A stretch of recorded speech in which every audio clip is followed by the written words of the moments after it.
So today we're going to present the verdict on what should we do with a retained venous catheter tip. So to recap the case, if you have a catheter that is either retained or fractures and is stuck in the vein, do you go after it by making an incision in the neck? Do you try to retrieve it through interventional radiology, or can you leave it alone? So Ian, this is Ian Glenn, my research fellow. So Ian, what is the incidence of this happening? Well, in a couple case series looking retrospectively at patients who had catheters removed, anywhere from 5 to 15% of patients are going to require some sort of additional intervention to remove the catheter.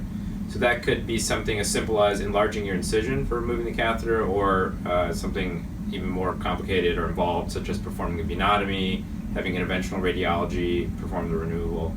So 5 to 15% is kind of the ballpark. The actual number of catheters or catheter fragments that get left behind is going to be from 0.2 to 2%. Okay, so about 2% of the time after removing a catheter, there's going to be a retained catheter. Yeah, so at least part of the catheter will be left behind. So who's at risk for this? So looking at, again, large case series, the risk factors for catheter retention seem to be patients who have chemotherapy infused through their lines, patients who have catheters that are indwelling for longer than about 1.5 years, and then there seems to be an association with polyurethane catheter material when compared with silicone catheters. Okay, so, and it seems like the power ports, for example, are polyurethane catheters.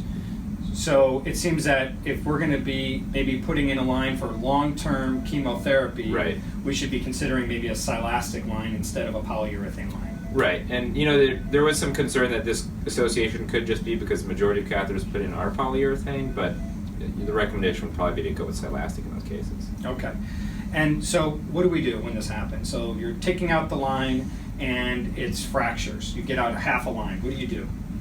So I think you need to look at the risks and benefits of leaving some of the catheter behind versus going after it. If you're going to go in, perform a venotomy, tug at the catheter, you run into a risk of bleeding. In a interventional radiology case series, when they tried to go and endovascularly remove the catheters, there was a risk of the line completely breaking and embolizing distally, or of thrombosis occurring during the procedure. And that's a study that we will post here. Yep. Okay. And then actually, whenever multiple studies which have looked at patients who actually had retained catheter fragments, in follow-up periods from months to the order of 5 years, there weren't any complications. So no thrombosis associated with the line fragments and no infections. So you might be safe just leaving the catheter fragment behind. So although we don't have really long-term follow-up, there's really yet nothing been reported with a problem with leaving the catheter in. Exactly. Okay, so here's our recommendation based on the literature review. First of all, when putting in a new line, if you think that it's going to be a long-term line for chemotherapy, you may want to choose a silastic line instead of polyurethane. Keep in mind that the silastic line will generally have a larger size diameter for a given lumen. If a catheter fractures, it seems like it's dealer's choice. You can go ahead and try to do a neck incision or do interventional radiology. Those do carry a risk of bleeding or dislodging the line and embolizing it. It looks like there has never been a report of a problem by leaving the catheter tip in, although we don't really have long-term data. Again, I want to thank Ian Glenn for doing this literature review, and also Samir Pandya, who helped us get some of these articles about retained catheters. Thanks.